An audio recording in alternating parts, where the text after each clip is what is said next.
Welcome one and all to another edition of the Defo Show with Lubie here on the 5 Reasons Sports Network, brought to you by Water Cleanup of Florida. It's been raining. It's been hot. That is the kind of combination that can give you not only water damage, fire damage, but mold in your houses. If you have any issue when it comes to water, fire damage, or mold, Water Cleanup of Florida are your people. They help me and my wife out. They will help you out. With over 60 years of combined experience between Michael, Robert, and their team, with licensed contractors, the fact that you can reach them 24/7, I tested all those out, and they proved true to me. They will prove true to you. Give them a call, 954-579-0356, 954-579-0356, or check out their website, WCUFL.com, WCUFL.com. If you mention 5 Reasons or Lubie, you will get a free inspection during business hours. Check out their socials as well. Facebook, Instagram, Twitter, at Water Cleanup FL. Don't let home issues stress you out. We have enough going on in our lives. Let Water Cleanup of Florida make it nice and easy for you. Water Cleanup of Florida. They'll clean up your schmutz. It has been a little schmutzy for the Miami Dolphins the last 2 decades, but this offseason had a lot of excitement, a lot of fun. Mike McDaniel, a younger coach, open-minded coach, a guy that embraces Tua Tagovailoa and has tons of weapons. We talked about the official opening of the Miami Dolphins training camp and what we're looking for from this camp and this season with Miami Dolphins great O.J. McDuffie today on the Defo Show with Lubie on the 5 Reasons Sports Network. Among the most popular Miami Dolphin players and ambassadors for the team of all time. And now a guy doing a great job covering the team and making his observations. And always a pleasure to have him on the show. We welcome to the program the great O.J. McDuffie. Juice, how are you, my friend? Good morning. Good morning. What's going on, fellas? Congratulations, opening of camp. Yay! Yeah. First day of training camp. So I guess question one is related to that comment that you made about the heat when you came down to play the Canes in the Orange Bowl. And then you play here for 20 years. Frozen in April there, up there, in Pennsylvania. And, it's, not exactly what you would call tropical paradise there in State College. Now, I'm a guy, Juice, I still like playing ball. I go out there and play tennis whenever I can, and I used to love to do it in the heat of the day. Because I like to schwitz and sweat as much as I possibly can. And I am a big sweater in that, I make Patrick Ewing and Moses Malone look like they were lightweights in this camp. Michael didn't sweat as much as I do. And I loved it. But I always, no matter how much I dug playing, in the heat of the day, we go out there and play ball at noon. I could never imagine how anybody could go out in the summertime here in South Florida outside with full football gear on and a helmet and all of this stuff, and then go out there and play NFL style football. What kind was that? The hardest transformation that you made coming into the pros, or was it the fact that all of a sudden everybody ran 3.9 and they all weighed 300 pounds? Yeah, well, I think Torrey Vincent was the toughest transition I had to make. I had to go kiss his ass every day in practice, probably first. Those long ass arms, him and J.B. Brown made it tough on me, man. But that heat was definitely the 12th man. That's for damn sure, bro. Just like you said, coming down from PA and then going out there, and I said all the time, man, it's a different heat. We got guys coming from Arizona and California, all these other places where they call it hot at times, but it's like sweltering out there for us, man. And I tell you, man, well, Shoes did a great job of, we practiced in the time we were playing games. So it would be 12 o'clock or 1 o'clock for practice, which is what we'd be kicking off at. And so for me, I just try to get out there and stay as hydrated as possible. But also, I always wore long sleeve shirts, and with that helmet, with the full uniform, just to try to keep that sun off me, man. That's the key, keeping the sun off of you, Wow, I can't imagine, because I do remember, and I used to do these announcements before the games and at halftime at Hard Rock Stadium. And in those September games, I remember seeing like especially the linemen from the Buffalo Bills, they would come in September.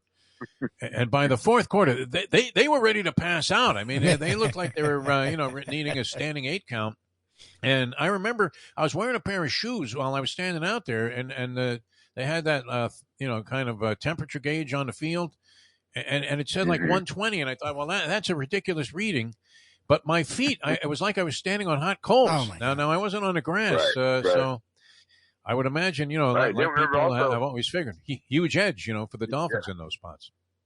Yeah, remember we also had that dirt probably at that time of year too out there. So Oh, they had a oh little yeah, bit of, oh yeah, yeah. If we gave them a little bit of rain and probably got a little muddy too. They were looking real sloppy out there. I'm sure, man. So that was always fun as well for those guys.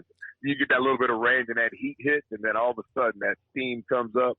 And that's one thing people think about this. And we haven't taken advantage of September down here in a long time. Yep. Team, Yep. That's key right there, man. We gotta make dudes melt down here. That's why the stadium's built the way it is. They've done the sun study, so the visiting team's always in the sun. The whole game. Oh, it's brutal. Really brutal. start that taking site advantage sucks. of that We've sat on that site. Yeah.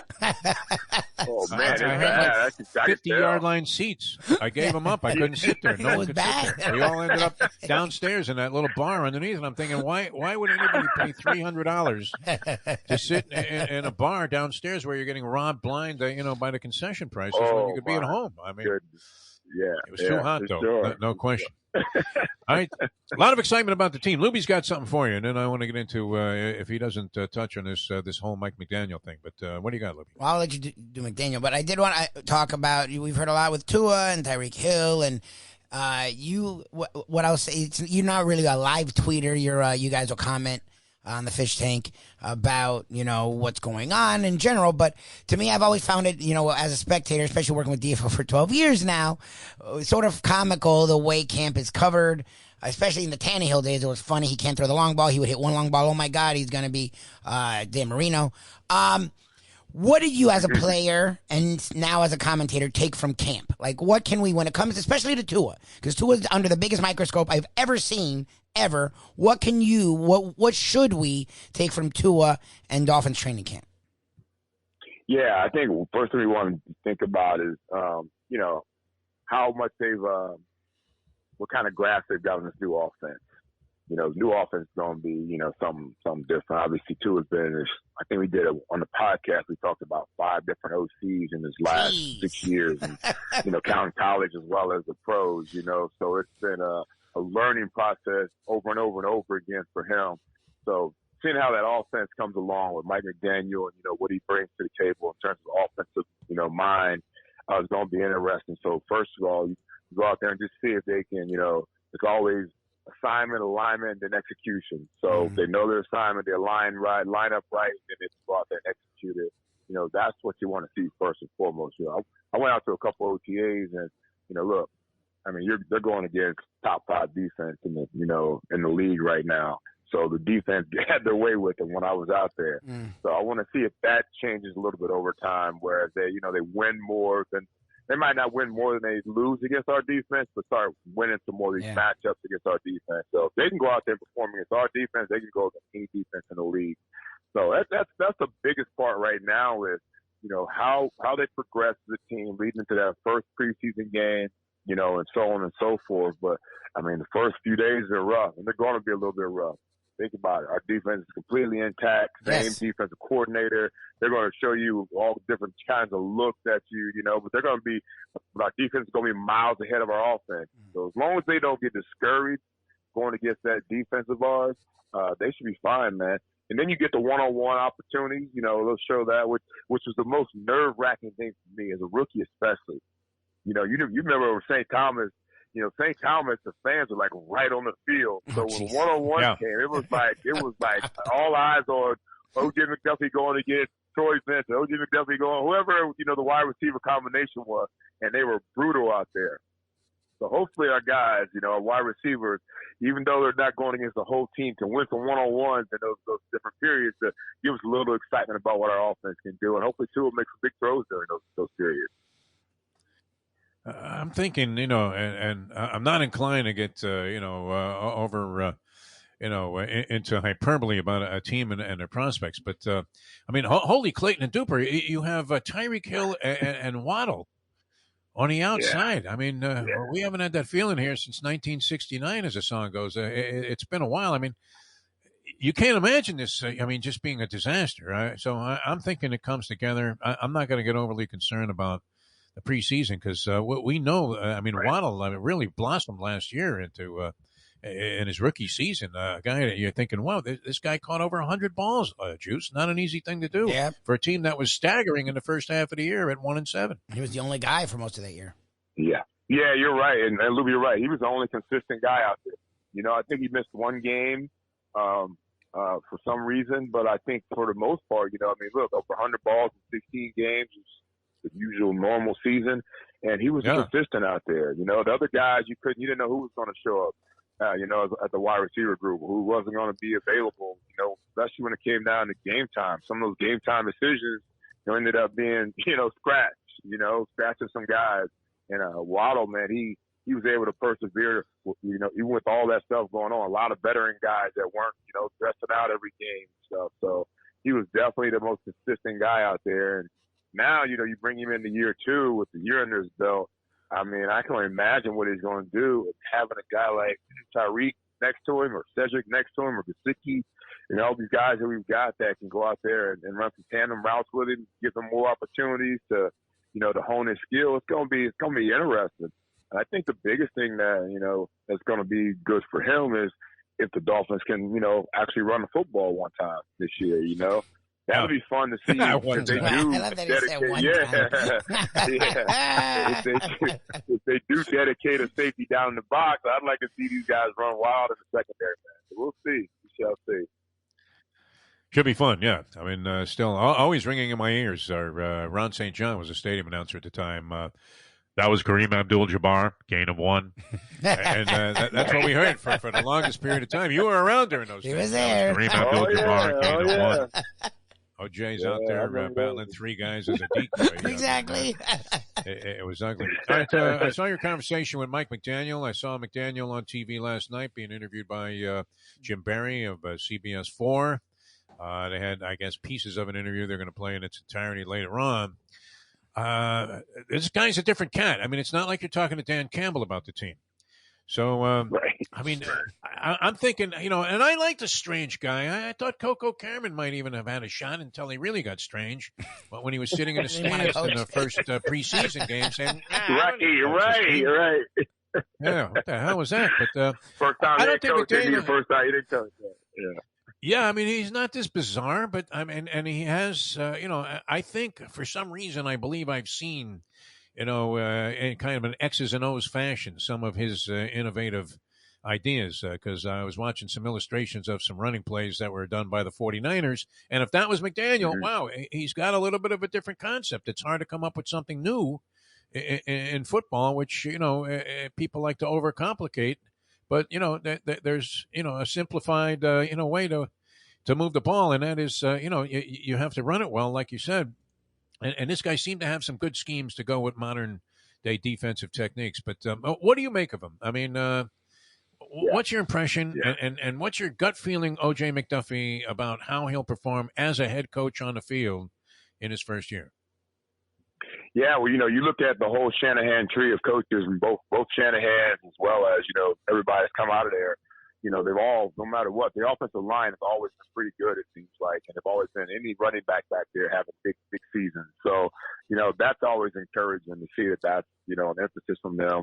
This whole offensive staff is made up of a lot of guys that have O-line coaching experience. And I always feel like, you know, there's no way that we missed on all those draft picks on the offensive line. So I think that what he brings is an opportunity for these guys to be way more successful with a scheme that's based off more of quickness and angles and, you know, reaching and zone blocking on the run game and looking for alleys for guys to run. So I just love his approach in general. You know, for one, the emphasis on the run, but 2 is positivity when it comes to players that seem to make mistakes or mess up. What's going to happen? You know, positive reinforcement, whereas, you know, we're used to getting our butts chewed by every coach on the staff, all the way from your position coach to your OC to your head coach at times. You go out there and mess up. I think his philosophy is going to work out a lot better, especially with these millennial kids that, you know, aren't used to getting a little tongue lashing like we used to get.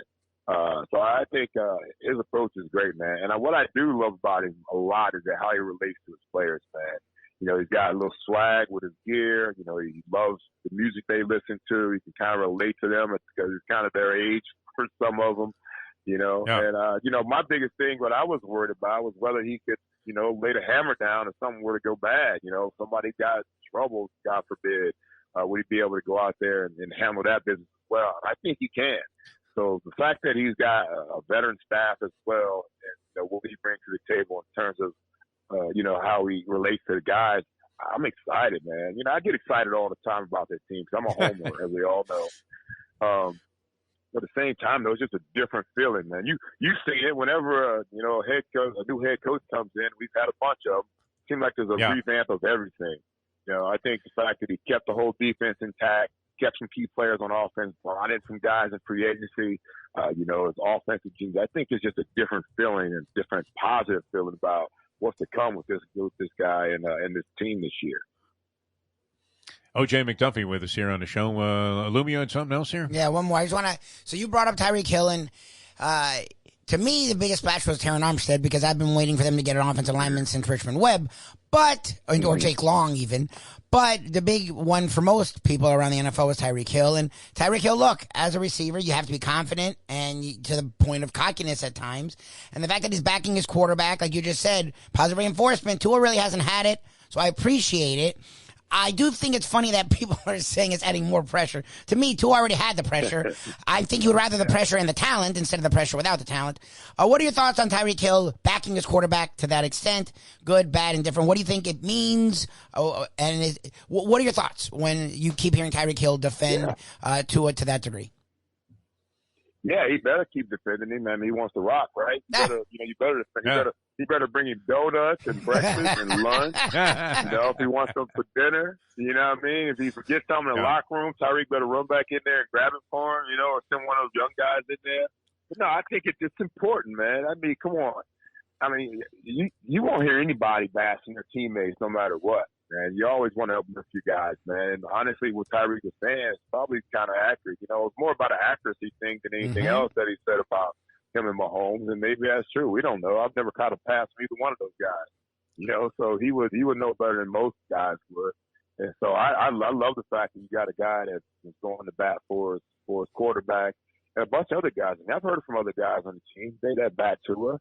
And we give him, crap because, we're looking for wins and big wins, and that's all that really matters to most fans. But, I like the guys that have, caught 1,000 balls from him, and go out there and talk about his accuracy and have his back. And I think, too, is a guy that needs stuff like that. I think that's why McDaniel's approach to him is that way as well. If you're a coach, and most coaches know this, that you got to treat everybody different. Jimmy Johnson was one of the guys, I hate saying his name, but he's one of those guys that used to, to say that, you coach people differently. You yell at this guy, you get the best out of him. You yell at that guy, he's going to go in the dump or in the tank, So I think Tyreek is a guy that's, working a little psychology as well. Yep. As well as Coach McDaniel about, here's what keeps Tua positive and how we get the best out of Tua. And so hopefully it works. If not, then we got to get back to Tua's ass. Man, the fans are tired of these mealy-mouthed players, whether they've been subdued by a coaching staff that doesn't want him saying anything. If he's expressing confidence. When I was watching him yesterday, he was also on the same news clip with Jim Barry, and I'm thinking, well, I like this. You know what? It's about time we had a guy that just said, yeah, we can do it, man. We're not out here worried about the Buffalo Bills. We're good. And I think that's a good element to have somewhere on the roster, unless of course it's just a campaign to keep Waddle from catching any passes this year.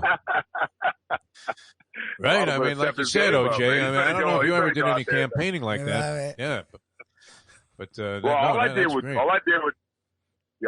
Danny was just trying to get over the Penn State thing, man. Once I got over that, we were good, bro. It took a little time, though. Yeah, I tried to let him know. I said, bro, we're not in college anymore, man. Get over that stuff, man. We're good. Let's go. We're on the same team now. Throw me the damn ball, Dan. Well, when you started pulling those balls away from four defenders, on 4th and 15 for 17 yards, and then I would imagine you won Marino's confidence, very much as well. Juice, always a pleasure, my friend. Have a good time out there. I mean, put some sunscreen on. Stay cool. And, make sure you wear a hat, because it's going to be a heater.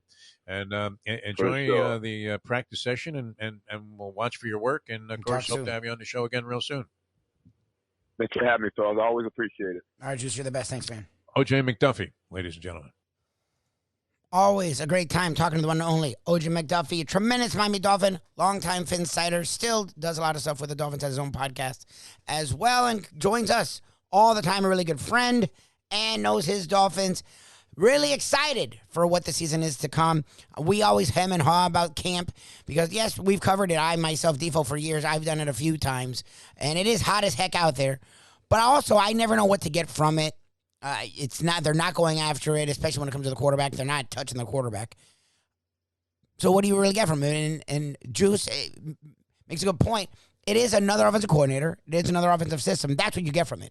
We're looking to see what that offense. Look, they're playing against one of the best defenses in football. On top of that, it's a defense that's pretty much intact, if not better, now with the addition of Melvin Ingram. So they keep their defense coordinator. So they were already good. The defense usually is ahead of schedule in camp. Well, this is one of the best defenses in football that's kept together. You now have a new coach, some new talent, and a new offensive system. So they're going to be even more behind. The idea is in camp to see if this offense can gel, can come together, and be ready throughout the preseason, throughout camp and preseason to get for the NFL season. As you know, I'm very excited. We're excited here. Check us out each and every morning for more excitement. The Defo Show with the Lubie, South Florida Live. Look up on YouTube. Please watch us. Subscribe. South Florida Live. Google, Facebook.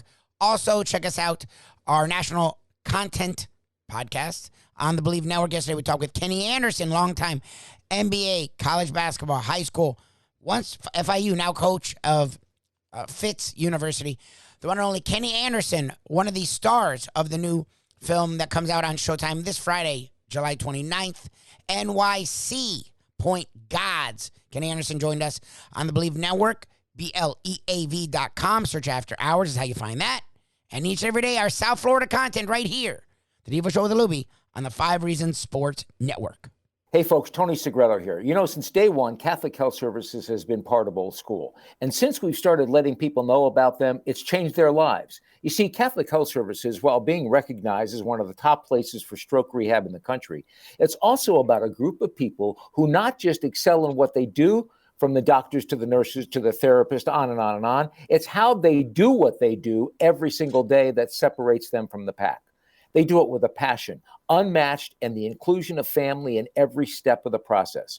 Trust me when I tell you this. If you want the best, unmatched rehab with a special group of skilled, caring people, there is truly only one place, and that one place is Catholic Health Services. These days, we're all looking for comfort anywhere we can find it. Thank goodness for Landlubbers Raw Bar and Grill in Plantation, because they are making sure you are as comfortable as possible. First of all, they're not only open for delivery and pickup. All you have to do is go to landlubbersbarandgrill.com for both pickup and free delivery. You're going to have the best wings in the world. You're going to have a great burger. You're going to have their amazing soups. Again, Landlubbers, Raw Bar and Grill. It's nice and easy. Just go to landlubbersbarandgrill.com for both your pickup and free delivery. Thank goodness for Landlubbers for making you always feel right at home. Hey folks, Tony Segreto here. Let me ask you a question. What do you look for when you go out to eat? Good food, obviously, friendly atmosphere, not too loud, but good energy, reasonable prices, and a place where you feel comfortable. All those ingredients, no pun meant there, are hard to find unless you're talking about the Texas Roadhouse. You see, they encompass all of those attributes. Really, really good food, amazing atmosphere, good for a family, good for a date, or just a night out for yourself, and prices that will make you extremely happy. Their ribs, unmatched. Steaks, hand-cut every day. Everything, and I mean everything, is made on site, including their incredible bread. It's the one day, folks, that you can forget about low-carb diets. Trust me when I tell you, Texas Roadhouse, your restaurant, your destination when you say, where should we go and eat tonight?